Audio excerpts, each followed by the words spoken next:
Good morning students. आज हम आपको EFM की बैंकिंग क्लास में विनिमय साध्य विलीन के प्रकारों का अध्ययन करेंगे।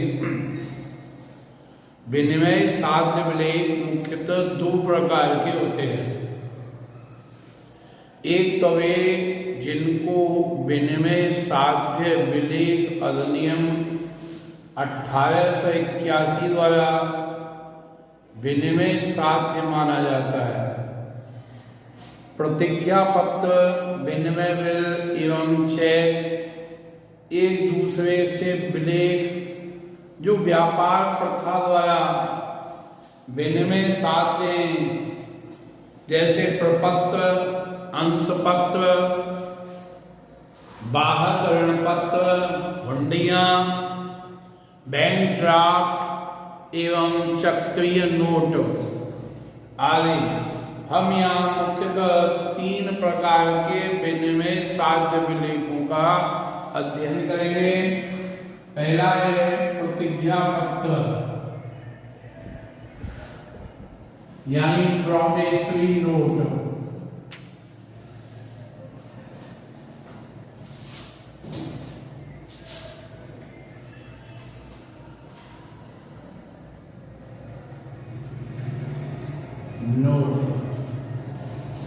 दूसरा है प्रॉमिसरी नोट, डबल एस आएगा।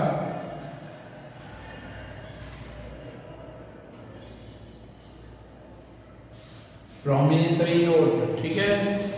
दूसरा है विनिमय विपत्र, बिल ऑफ एक्सचेंज।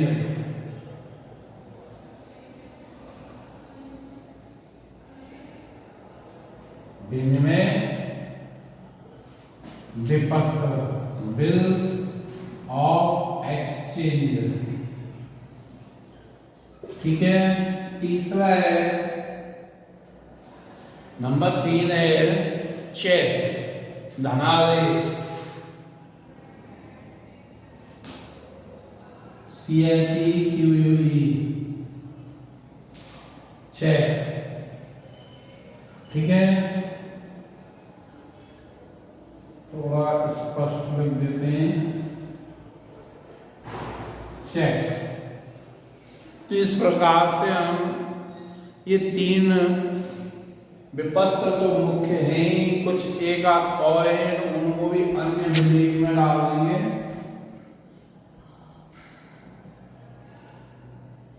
अन्य विलेख, ठीक है। अदर इंस्ट्रूमेंटल,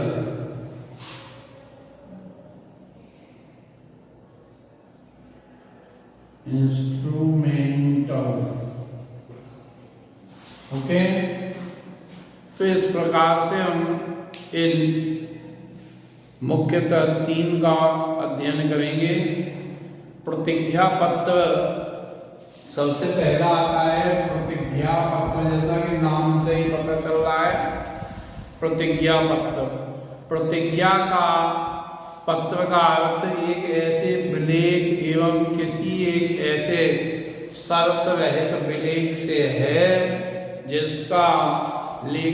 जिसमें लेखक के हस्ताक्षर होते हैं और वह किसी व्यक्ति को अथवा उसके आदेशानुसार अथवा उस विलेख के धारक को एक निश्चित धनराशि के भुगतान करने की प्रतिज्ञा करता है, ठीक है। विनिमय साध्य विलेख अधिनियम की धारा 4 के अनुसार प्रतिज्ञा पत्र एक लिखित विलेख है। बैंक नोट या करेंसी से जिस पर लेखक के हस्ताक्षर होते हैं और किसी निश्चित व्यक्ति को तथा किसी आदेशित व्यक्ति को अथवा विलेख के वाहक को निश्चित रकम का भुगतान करने की जिसमें प्रतिज्ञा की जाती है, इसे प्रतिज्ञा पत्र कहते हैं, ठीक है। प्रतिज्ञा पत्र में कुछ विशेषताएं सम्मिलित होती हैं। इन विशेषताओं पर ध्यान दें। प्रतिज्ञा पत्र का अर्थ एक नमूने या प्रारूप का अध्ययन करने से हम यह ज्ञात होता है कि इसमें निम्नलिखित विशेषताएं पाई जाती हैं। सबसे पहला है ये लिखित विलेख है। प्रतिज्ञा पत्र लिखित होना आवश्यक है, न कि मौखिक। मौखिक वचन मान्य नहीं है। इसका कारण यह है कि मौखिक रूप से दिया गया वचन प्रतिज्ञा पत्र नहीं माना जाता है। प्रतिज्ञा पत्र हस्तलिखित या टाइप एवं किसी भी अन्य भाषा में लिखा हुआ अवश्य होना चाहिए, अन्यथा वह मान्य नहीं होगा। इसके बाद है स्पष्ट वचन या प्रतिज्ञा, क्लियर प्रोमिसरी। क्लियर प्रॉमिस होनी चाहिए, स्पष्ट वचन होने चाहिए। प्रतिज्ञा पत्र में भुगतान करने का वचन स्पष्ट रूप से होना चाहिए। केवल ऋण की स्वीकृति ही पर्याप्त नहीं है। ठीक है। तीसरा है इसमें शर्त रहित प्रतिज्ञा। इसमें जो प्रतिज्ञा है वह शर्त रहित है। प्रतिज्ञा पत्र में भुगतान की प्रतिज्ञा या वचन शर्त रहित होनी चाहिए, अन्यथा विलेख प्रतिज्ञा पत्र या वचन नहीं माना जाएगा। नेक्स्ट है इसमें लेखक के हस्ताक्षर अवश्य होने चाहिए। ठीक है। प्रतिज्ञा पत्र पर लेखक या निर्माता के हस्ताक्षर होना अत्यंत आवश्यक है। ठीक है। हस्ताक्षर स्याही, पेंसिल, छपे हुए रबर स्टाम्प अथवा अंगूठा लगाकर किए जा सकते हैं। ठीक है। इसके बाद है निश्चित धनराशि। प्रतिज्ञा पत्र में जो धनराशि है वह एक निश्चित होनी चाहिए। प्रतिज्ञा पत्र में एक निश्चित धनराशि के भुगतान की प्रतिज्ञा होनी चाहिए। यह नहीं है कि मैं आपको एक निश्चित रकम दे दूंगा, ऐसा वचन करता हूं। क्या रकम है उसका एक निश्चित होना अत्यंत आवश्यक है। ठीक है। इसमें आकस्मिक कम ज्यादा की कोई व्यवस्था नहीं होनी चाहिए। उदाहरण के लिए जैसे मैं राजेश को 5,000 रुपया भुगतान करने का वचन देता हूं और जो भी राशि उसको दे होगी उसे चुकाने का वचन देता हूं। प्रतिज्ञा पत्र में ब्याज की दर का विवरण, निर्दिष्ट विनिमय दर, जब राशि के 7 किस्तों में दे है तो किस्तों के भुगतान में त्रुटि की दशा में अलग राशि दे होगी। ठीक है। निश्चित लेखक, इसका जो लेखक है वह निश्चित होना चाहिए। प्रतिज्ञा पत्र का लेखक अथवा निर्माता, प्रतिज्ञा पत्र का लेखक या निर्माता एक निश्चित व्यक्ति होना अत्यंत आवश्यक है।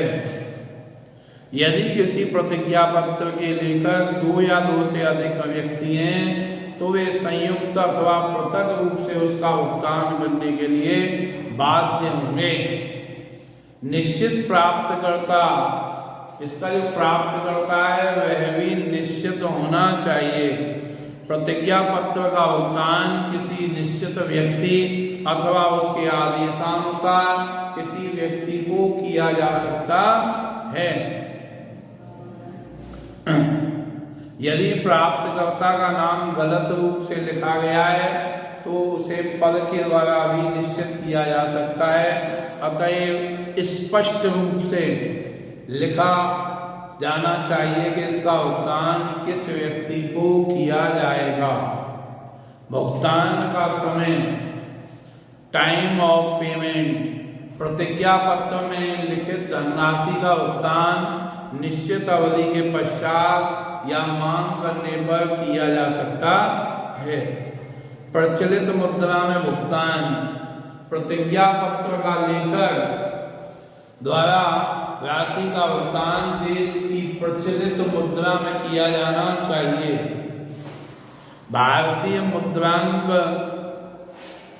प्रचलित मुद्रा में यानी रुपये में होना चाहिए। तो इस पर स्टाम्प निश्चित होने चाहिए। भारतीय मुद्रांक अधिनियम के अनुसार प्रतिज्ञा पत्र में धनराशि के अनुसार आवश्यक मुद्रांक यानी स्टाम्प अवश्य होना चाहिए। ठीक है, प्रतिज्ञा पत्र की आपको हमने ये विशेषताओं का वर्णन किया है। आगे हम प्रतिज्ञा पत्र के बाद विनिमय विपत्र की चर्चा करेंगे। विनिमय विपत्र क्या है, इसकी परिभाषा क्या है, भारतीय विलेख अधिनियम में इसकी परिभाषा क्या दी गई है, इस सब की चर्चा हम विनिमय विपत्र की आपसे करेंगे। विनिमय विपत्र सामान्यतः एक शर्त रहित और आज्ञा से है। विनिमय विपत्र का अर्थ एक शर्त रहित आज्ञा से है, जिसमें लेखक एक निश्चित व्यक्ति अथवा उसके आदेशित व्यक्ति को या विलेख के धारक को एक निश्चित धनराशि भुगतान करने की आज्ञा देता है।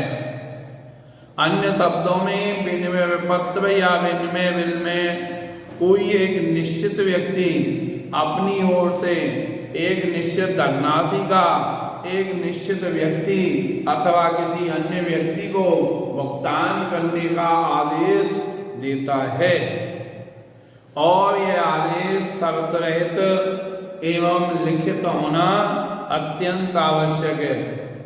विनिमय साध्य विलेख अधिनियम की धारा 5 कहती है, विनिमय पत्र एक लिखित विलेख है जिसमें लेखक अपने हस्ताक्षर करके निश्चित व्यक्ति को यह आज्ञा देता है कि वह किसी निश्चित व्यक्ति को या उसके आदेशानुसार अथवा उसके बाहर को उसमें लिखित नियत धनराशि का भुगतान कर देगा।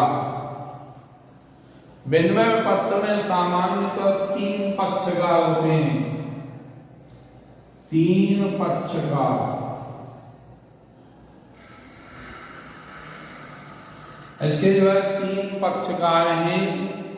एक तो है लेखक जो विनिमय पत्र को लिखता है, दूसरा देनदार, नंबर 1 लेखक, नंबर 2 देनदार,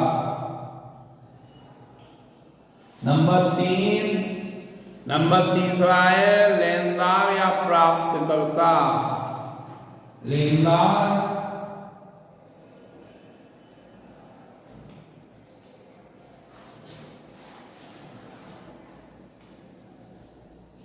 या प्राप्तकर्ता। ठीक है, विनिमय पत्र की धनराशि का भुगतान प्राप्त करना होता है। विनिमय पत्र के 3 पक्षकार हैं, ये बात आप लोगों की समझ में आ गई होगी। इसके बाद है विनिमय पत्र की कुछ विशेषताएं। जिस प्रकार से प्रतिज्ञा पत्र की कुछ विशेषताएं आपको वर्णित की, उसी प्रकार से विनिमय पत्र की भी कुछ विशेषताएं हैं। क्या विशेषताएं हैं? विनिमय पत्र की विशेषताओं का वर्णन जो है करेंगे। तो विनिमय पत्र में जो लक्षण हैं वही उसकी विशेषताएं हैं। सबसे पहला है यह लिखित होता है। कैसा होता है? लिखित। विनिमय पत्र एक लिखित विलेख है, यह मौखिक नहीं हो सकता है। नंबर 2, यह आज्ञा पत्र है, यह भुगतान हेतु आज्ञा है जो एक निश्चित व्यक्ति को दी जाती है। ठीक है, यह निवेदन नहीं है, यह आज्ञा है। नंबर 3 है यह हस्ताक्षर, इसमें जो होने चाहिए वह विनिमय पत्र पर लेखक के हस्ताक्षर अवश्य होने चाहिए। ठीक, बिना हस्ताक्षर के विनिमय पत्र महत्वहीन या बेकार समझा जाएगा। अगला है निश्चित धनराशि, सर्टेन अमाउंट। विनिमय पत्र में एक निश्चित धनराशि अवश्य होनी चाहिए। निश्चित धनराशि का आदेश होता है। यदि राशि के अतिरिक्त किसी वस्तु के देने के आदेश अथवा राशि के साथ अन्य किसी वस्तु के देने के लिए आदेश किया गया है तो वह विनिमय पत्र नहीं कहा जाएगा। अगला है निश्चित व्यक्ति, सर्टेन पर्सन। जिस प्रकार से प्रतिज्ञा पत्र में है वही चीज है इसमें, सर्टेन पर्सन। विनिमय पत्र में जिस व्यक्ति को निश्चित राशि के भुगतान का आदेश दिया जाता है वह निश्चित व्यक्ति होता है। यह नहीं कि एक निश्चित व्यक्ति को अथवा उसके आदेशित व्यक्ति को भुगतान किया जाए। अवधि, विनिमय पत्र में एक निश्चित अवधि होती है, 3 माह, 6 माह, 8 माह जो भी है। इसके बाद इसमें भी मुद्रांक अति आवश्यक है, स्टाम्प। विनिमय पत्र विधान के अनुसार मुद्रांक लगा होना आवश्यक है।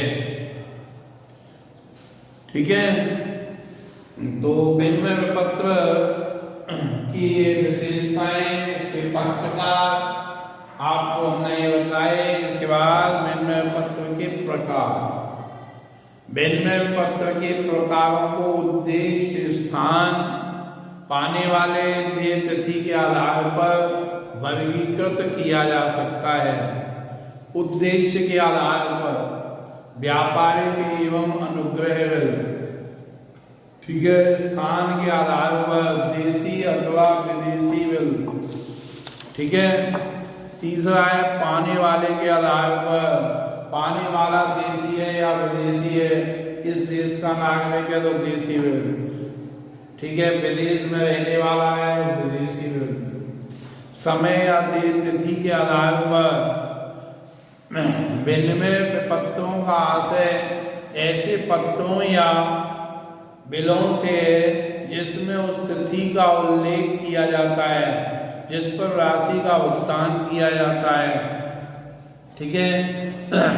इसे परिपक्वता अवधि या मैच्योरिटी डेट कहा जाता है। परिपक्वता अवधि, देय तिथि के आधार पर विनिमय पत्र 3 प्रकार के होते हैं, मांग पर देय बिल या दर्शनीय बिल, ठीक है। अवधि या तिथि के पश्चात देय बिल, दर्शन के पश्चात देय बिल, ठीक है। तो मांग पर मांगे जाने वाला यानी दर्शनीय बिल, मांग के आधार पर जो बिल मांगा जाए उसका पेमेंट कीजिए, ठीक है। ऐसा बिल जिसका भुगतान मांग करने पर या उपस्थित करने पर, दर्शन पर भुगतान करना हो तो ऐसे बिलों को मांग बिल या दर्शनीय बिल के नाम से जाना जाता है। दूसरा है अवधि या तिथि के पश्चात देय बिल। कुछ बिल ऐसे होते हैं जो एक निश्चित तिथि के बाद ही जिनका भुगतान किया जाता है। 3 महीने के बिल, अनुग्रह बिल, ठीक है। इसमें अनुग्रह बिल, व्यापारिक बिल आदि को शामिल किया जाता है। तो यह एक निश्चित तिथि के पश्चात ही इनकी मैच्योरिटी मानी जाती है। इसके बाद है छात्रों दर्शन के पश्चात देय बिल का तात्पर्य भुगतान बिल की स्वीकृति के पश्चात किसी तिथि पर भुगतान देय होने से है। यदि किसी बिल पर किसी देय तिथि का उल्लेख नहीं किया गया है तो भुगतान तिथि बिल के लिखने की तिथि से गिनी जाएगी, ठीक है। अब ज्यादातर ये पूछ लिया जाता है प्रतिज्ञा पत्र और विनिमय पत्र में क्या अंतर है, इनका डिफरेंट पूछ लिया जाता है। तो इसका जो अंतर है वह इस प्रकार से है।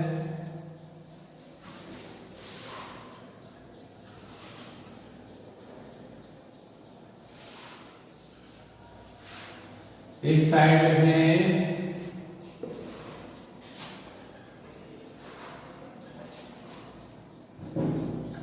प्रतिज्ञा प्रतिज्ञा पत्र और एक साइड में विनिमय पत्र।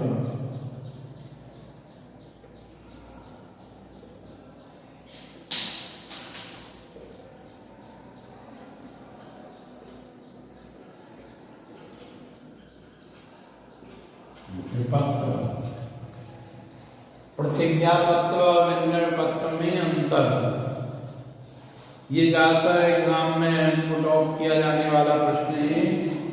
तो सबसे पहले हम प्रकृति को देखें, तो इसकी प्रकृति क्या है।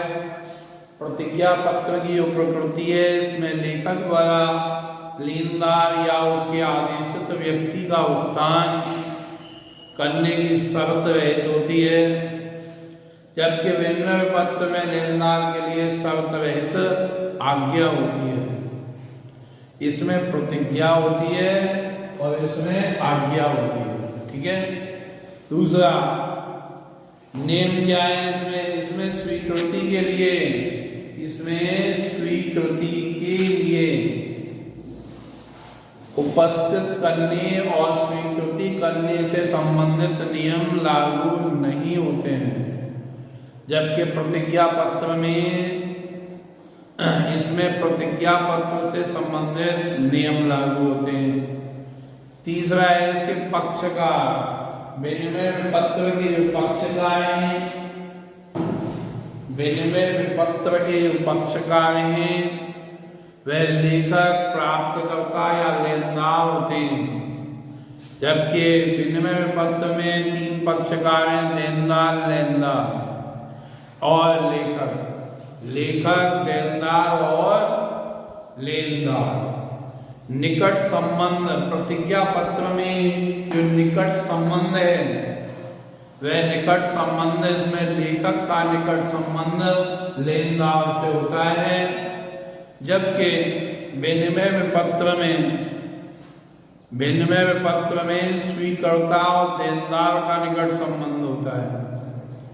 इसमें लेखक का दायित्व प्रधान एवं पूर्ण रूप से होता है, जबकि विनिमय पत्र में लेखक का दायित्व गौण होता है और वह सभी उत्तरदायी होता है जब स्वीकर्ता उसका भुगतान करने में असफल हो जाए।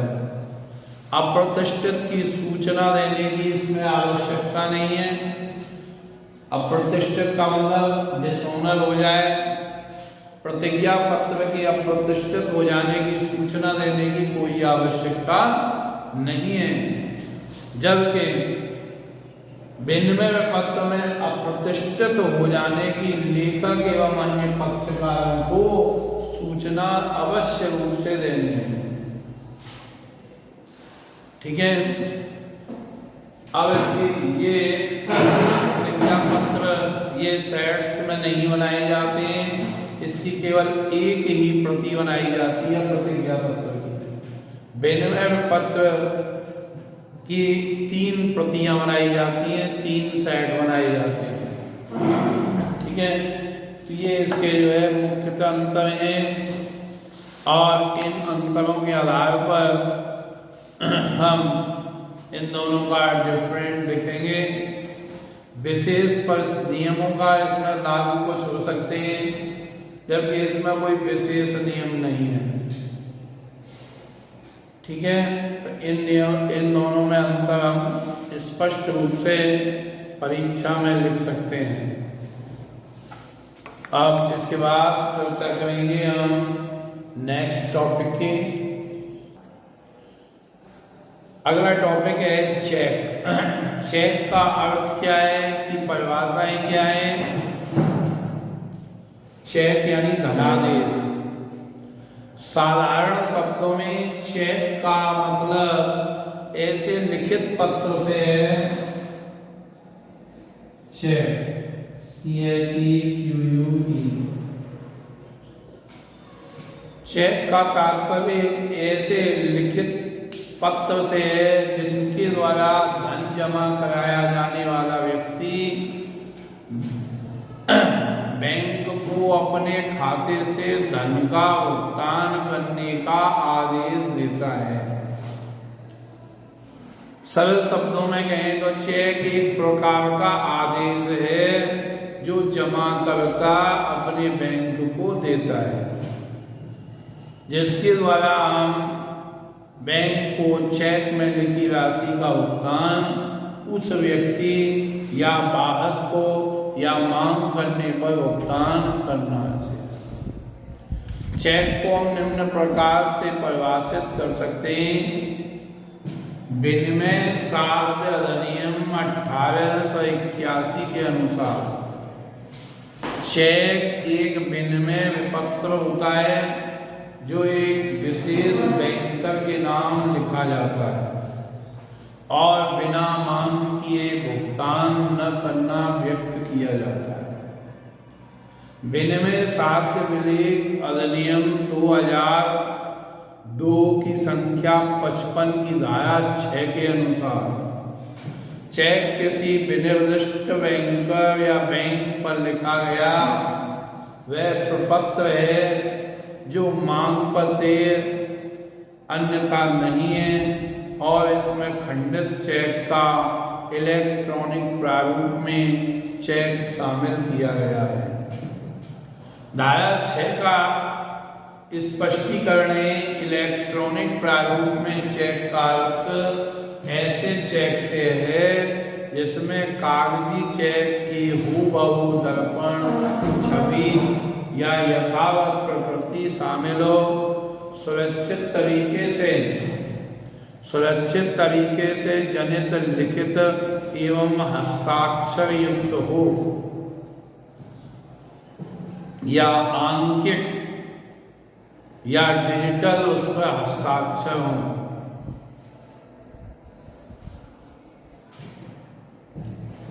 चेक इलेक्ट्रॉनिक रूप से उसके मापदंड या प्रमाण पत्रों को सुनिश्चित कर लिया गया हो। डॉक्टर हार्ट के शब्दों में चेक लेखक द्वारा हस्ताक्षरित बैंक के नाम शर्त रहित एक ऐसा लिखित आदेश है जिसमें लेखक निर्दिष्ट व्यक्ति को उसके द्वारा आदेशित व्यक्ति या वाहक को मांग करने पर एक निर्दिष्ट राशि का भुगतान करता है। इसमें उक्त राशि के भुगतान के अतिरिक्त अन्य किसी कार्य का आदेश नहीं होता है। इस प्रकार चेक का अर्थ किसी बैंक पर लिखा गया वह हस्ताक्षर युक्त विनिमय पत्र है जिसमें उसका लेखक बैंक को आदेशित करता है कि उसमें उल्लेखित व्यक्ति या उसके वाहक को उसमें उल्लेखित राशि का भुगतान कर दे। ठीक है। अब इस परिभाषा के आधार पर हम चेक के कुछ आवश्यक तत्वों को भी निर्धारित कर सकते हैं। चेक की विभिन्न परिभाषाओं के आधार पर चेक के निम्न तत्व हैं। नंबर 1, यह लिखित विलेख है, रिटन। कैसा है? रिटन इंस्ट्रूमेंटल है। चेक एक लिखित विलेख है जिसमें सामान्यतः बैंक स्याही से लिखे हुए चेकों का भुगतान करते हैं। इनमें इंक पेन, बॉल पेन एवं टाइपिंग आदि सम्मिलित हैं। बैंक पेंसिल से लिखे हुए चेकों को सही नहीं मानते हैं क्योंकि इसमें जालसाजी की संभावना अधिक होती है, किंतु आजकल कंप्यूटरीकृत चेक भी मान्य होते हैं। इस संबंध में एपी सेल्डन का मत है कि चेक पेंसिल से या स्याही से लिखा हुआ हो या टाइप किया हो अथवा छपा हुआ भी हो सकता है। दूसरा है शर्त रहित आदेश। ठीक है। चेक का रूप हमेशा आदेशात्मक होता है, इसलिए इसमें ग्राहक बैंक को आदेश देता है, लेकिन वह अपने इस आदेश में कोई शर्त नहीं जोड़ सकता है। इसलिए यह शर्त रहित आदेश पत्र होता है। यदि वह चेक में कोई शर्त लगा देता है तो बैंक ऐसे चेक को भुगतान करने के लिए बाध्य नहीं है। तीसरा है विशेष बैंक को आदेश। चेक का एक आवश्यक तत्व यह है कि यह एक विशेष बैंक पर ही लिखा जाता है। जिस बैंक में उस व्यक्ति का खाता हो या उसकी धनराशि जमा हो, उसी पर यह बैंक लिखा जाता है। निश्चित धनराशि सर्टेन अमाउंट। चेक में हमेशा एक निश्चित धनराशि होती है जिसका बैंक को भुगतान करने के का आदेश दिया जाता है। प्रापक या अदाता भी निश्चित हो। चेक में यह आवश्यक है कि पाने वाला चेक को भुगतान को प्राप्त करने वाला कोई एक निश्चित व्यक्ति, फर्म आदि होनी चाहिए। ऐसा होने से चेक का भुगतान उस व्यक्ति या संस्था या फर्म को किया जाए अथवा वाहक को किया जाए, लेकिन यह इस बात पर निर्भर करता है कि चेक कैसा है, आदेशित है या वाहक है। कभी कभी चेक का लेखक स्वयं भुगतान लेना चाहता है तो वह पे टू सेल्फ लिख देता है। ऐसी स्थिति में चेक का लेख भी प्रापक या आदाता हो सकता है। ठीक है। मांगने पर भुगतान। अगला है मांगने पर भुगतान। चेक हमेशा मांगने पर भुगतान किया जाता है। मांगने पर इसका भुगतान किया जाता है, लेकिन इसके लिए चेक को बैंक में प्रस्तुत करना पड़ता है। इसके अतिरिक्त चेक के भुगतान की कोई निश्चित तिथि नहीं है। चेक पर हस्ताक्षर। चेक पर लेखक के या खातेदार के हस्ताक्षर होना अति आवश्यक है। यदि हस्ताक्षर नहीं है, नमूने के हस्ताक्षरों से नहीं मैच खाते हैं, तो ऐसी स्थिति में बैंक भुगतान करने से इनकार कर सकता है। नमूने के अनुसार ही हस्ताक्षर होने चाहिए। इसके बाद है सुपुर्दगी। चेक पर की गई कार्यवाही बैंक का लिखना, चेक का लिखना, उसका प्रश्नांकन करना उस समय पूरी होगी जब इसकी सुपुर्दगी बैंक को कर दी जाएगी। अदर एलिमेंट्स भी हैं इसके, जैसे चेक इलेक्ट्रॉनिक प्रारूप में भी हो सकता है। चेक पर हस्ताक्षर स्याही से अथवा अंकित हो सकते हैं, डिजिटल हो सकते हैं।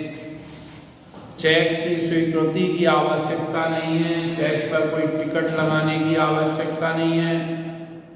चेक में भुगतान की जाने वाली रकम स्पष्ट रूप से शब्दों एवं अंकों में लिखना अति आवश्यक है। ये हमने आपको चेक के तत्व और चेक की विशेषताओं को वर्णन किया। बात आती है चेक के पक्षकार कितने होते हैं। चेक के पक्षकार भी 3 होते हैं, लेखक, देनदार और लेनदार या आदाता, पेड। इसके 3 पक्षकार हैं विनिमय पत्र की तरह से। ठीक है। तो ये हमने आपको विनिमय पत्र, प्रतिज्ञा पत्र और चेक का वर्णन इस पीरियड में किया। आगामी पीरियड में और चर्चा करेंगे। तब तक के लिए गुड। ठीक है। इस क्वेश्चन को कीजिए।